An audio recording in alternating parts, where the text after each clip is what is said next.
दिल्ली में एमसीडी चुनाव के नतीजे आज आने वाले हैं। सभी की नजर इस पर है क्योंकि भले ही चुनाव के नतीजे एमसीडी के आ रहे हो, लेकिन इसका देशव्यापी असर होने वाला है। हमारे साथ कांग्रेस के वरिष्ठ नेता, पूर्व दिल्ली की मुख्यमंत्री शीला दीक्षित जी के बेटे, पूर्व सांसद संदीप दीक्षित जी हैं। संदीप जी, एग्जिट पोल जो आया था, नतीजे आज आ रहे हैं, मैं उस पर आता हूं। जो एग्जिट पोल आया था उसमें कांग्रेस काफी पिछड़ती नजर आ रही थी। आम आदमी पार्टी का clear sweep, second BJP. Congress के लिए आपको लगता है कुछ उम्मीद है? नहीं, ज़्यादा उम्मीद तो नहीं लगती। देखिए, पिछले कुछ सालों से हम लोग एक भी बात तो है कि कांग्रेस के शासन को कांग्रेस ने क्या काम किया और आज जिस बुरी हालत में दिल्ली है उसको लोग याद तो बहुत कर रहे हैं। आप हवा की बात देख लीजिए, आप इंफ्रास्ट्रक्चर की देख लीजिए, किसी चीज़ की देख लीजिए, शिक्षा की देख लीजिए, कोविड की मिसमैनेजमेंट की देख लीजिए, लेकिन लोगों की भावनाओं में अपनी जगह बनाना, जो एक संगठन के रूप में, एक विचारों के रूप में, अपनी हमने क्या किया उसके रूप में जो एक जगह बनानी चाहिए, वो जो भी कारण हो हम लोग अपनी जगह नहीं बना पाए हैं। इसलिए एमसीडी जो एक तरीके से बिल्कुल पिछले 12-15 साल में बीजेपी ने एकदम जिसका सत्यानाश कर दिया है, और आम आदमी जो केवल इसलिए दिल्ली में है क्योंकि एक बड़ी पार्टी है, सरकार चलाती है और एक फ्री फंड में लोगों को जो जिस तरीके से मुफ्त बांटती है, थोड़ा बहुत उसका नाम रहता है, वही दो मेजर इसके बीच में खिलाड़ी बन के निकले। हमें एक अच्छा मौका था, बट शायद अभी मौका हम लोग उस तरीके से इसको पूरा नहीं कर पाए हैं। तो जो एग्जिट पोल बचा रहे हैं, कहीं 3 सीट, कहीं 10 सीट, कहीं 20 सीट, क्या आएंगे ये तो नहीं मैं कह सकता, लेकिन मुझे लगता है कि लब्बो लबाब वहीं आकर कांग्रेस अटकेगी।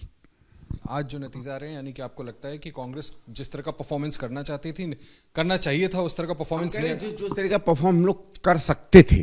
क्या वजह लगती है आपको? इतनी बड़ी बात क्या? मैं बता रहा हूँ ना कि देखिए, जब जन भावनाएं में सरकार के खिलाफ एक भावना बनने लगती है तो उसको बढ़ाना, अपने आप को उसके बीच में एक अच्छे विकल्प की तरह प्रस्तुत करना, क्यों हम वो विकल्प हैं, क्यों उन समस्याओं का समाधान केवल हम ही दे सकते हैं, ये जो बातें होती हैं ना, ये केवल चुनाव के समय नहीं की जाती है, एक लंबे समय में की जाती है।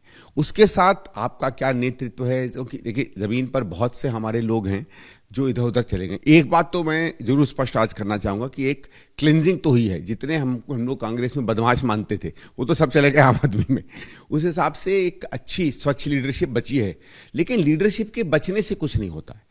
वो लीडरशिप किस तरीके से जनभावनाओं के साथ अपने आप को जोड़ सके, क्या नए चेहरे हम लोग अपने आप ला पा रहे हैं कि नहीं ला पा रहे हैं, या वही पुराने 10-15 साल पुराने लोग अभी भी चल रहे हैं। इन चीज़ों के बीच के जो सवाल हैं, जिस दिन हम उनका उत्तर दे देंगे और उन उत्तरों को हम ज़मीन पर उतार देंगे, उस दिन से कांग्रेस खड़ी होने लगेगी। जो दिल्ली की आपकी इकाई है, आपको नहीं लगता कि उसने इस बार एमसीडी चुनाव को देखते हुए सही काम किया? आप लोग भी नजर नहीं आए थे, मैं पूछ ही लेता हूँ।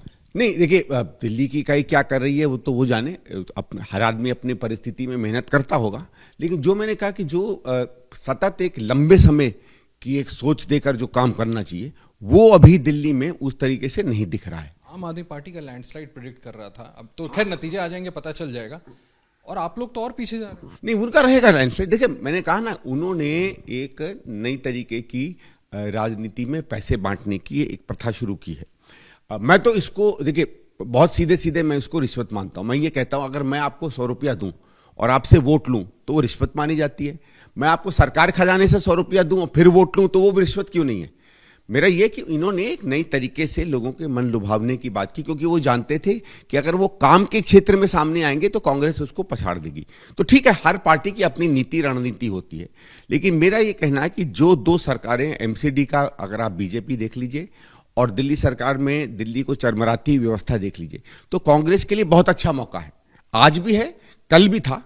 कल हम उस मौका क्यों नहीं बजा पाए, इसलिए एमसीडी में शायद हम अच्छा नहीं करेंगे, लेकिन आने वाले समय में अगर सीनियर लीडरशिप, कांग्रेस की लीडरशिप, यहाँ के लोग, यहाँ के कार्यकर्ता मिलकर सोचें कि नहीं, हमको एक लंबे प्लान के अंदर दिल्ली को में कांग्रेस को दोबारा प्रतिष्ठित करना है, तो शायद मौका बन सकता है। इस बार आखिरी सवाल पूछना चाहता हूँ, इस बार ये मौका क्यों चुना?